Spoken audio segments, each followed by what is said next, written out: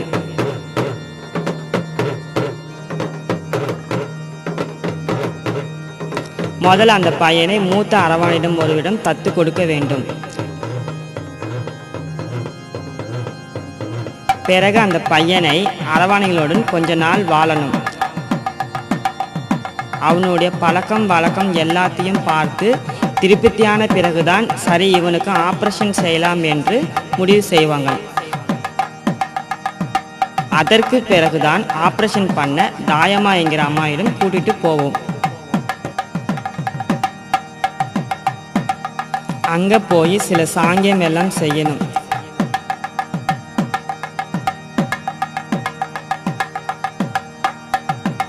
பிறகு அந்த பையனை பிறந்த கோலத்தில் நிற்க வைக்கணும்.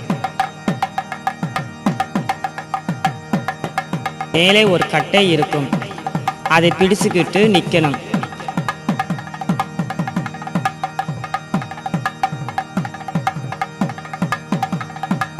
மாதாவை மனசில் நினச்சிக்கிட்டு இந்த உசுறு போனால் மாதாவுக்கு வந்தால் இந்த பொட்டைங்களோடு இருந்து தீர்மானமாக நிற்கணும். முதல்ல அந்த பையனுடைய லிக்கத்தில் நூல் சுற்றுவாங்க. இப்படி மேலே பார்த்த வாக்கத்தில் கண்ணை மூடி மாத்தா மாத்தான்னு சொல்லிக்கிட்டு இருக்கணும். பிறகு சவர் பண்ணுற கத்தியால் வச்சு அதை அறுத்துருவாங்க. மாத்தான்னு ஒரு சத்தம், அவ்வளோதான். அப்படியே ரத்தம் அது பாட்டுக்கு போயிட்டே இருக்கும். பிறகு 40 நாள் நல்லா கவனிச்சுடுவாங்க. 41வது நாள் குளிச்சு முழுகி அதற்கு பின் சாங்கியம் எல்லாம் செஞ்சு முழு அரவணையாக ஆயிடுவாங்க.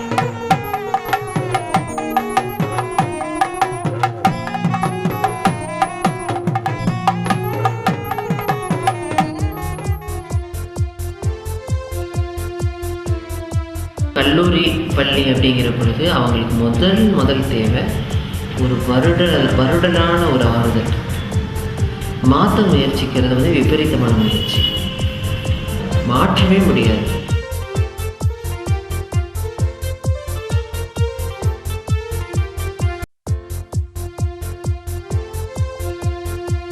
ஆண் உடையில் இருந்தாலும் சரி, ஆண் உடலில் இருந்தாலும் சரி, ஒரு பெண்ணுக்கு கொடுக்கக்கூடிய ஒரு பரிபக்குவத்தை கொடுத்து, நீ நல்லா படி, நாங்கள்லாம் கூடயே இருக்கிறோம், உன் திறனால முதல்ல வெளியில வா, அந்த திறனை உன்னோட தன்மையால வெளிப்படுத்து அப்படிங்கிற ஒன்று மட்டும் நடந்ததுன்னா நிச்சயமா இன்னைக்கு உள்ள மிக மிக மிக உயரிய ஒரு நாட்டுக்கு தேவையான வேலைகளை எல்லாம் திருநங்கையர்களால் மேற்கொள்ளும். பொத்தி வச்ச ஆசை இப்ப பத்திக்கிச்சு, பொட்டங்குற பேரும் என்ன தொத்திக்கிச்சு. பொத்தி வச்ச ஆசை இப்ப பத்திக்கிச்சு, பொட்டங்குற பேரும் என்ன தொத்திக்கிச்சு. பொத்தி வச்ச ஆசை இப்ப பத்திக்கிச்சு, பொட்டங்குற பேரும் என்ன தொத்திக்கிச்சு. எங்கள் ப்ராஜெக்ட் முடிஞ்சுது. பப்ளிக் ஷோலையும் எல்லாரும் ரொம்ப அப்ரிஷியேட் பண்ணாங்க. மீடியாலேயும் நல்ல கவரேஜ். சரி, என் கதையை சொல்லிட்டேன். நட்புக்கு, தோழமைக்கு, என் காதலுக்கு கூட பால் வேறுபாடு கிடையாது. எந்த பாலாக இருந்தானே உறவு தான். இந்த புரிதல் எனக்கு வந்ததுக்கப்புறம் வினோத்தை, அதாவது சக்தியை நான் பார்க்குற பார்வையே மாறி போச்சு.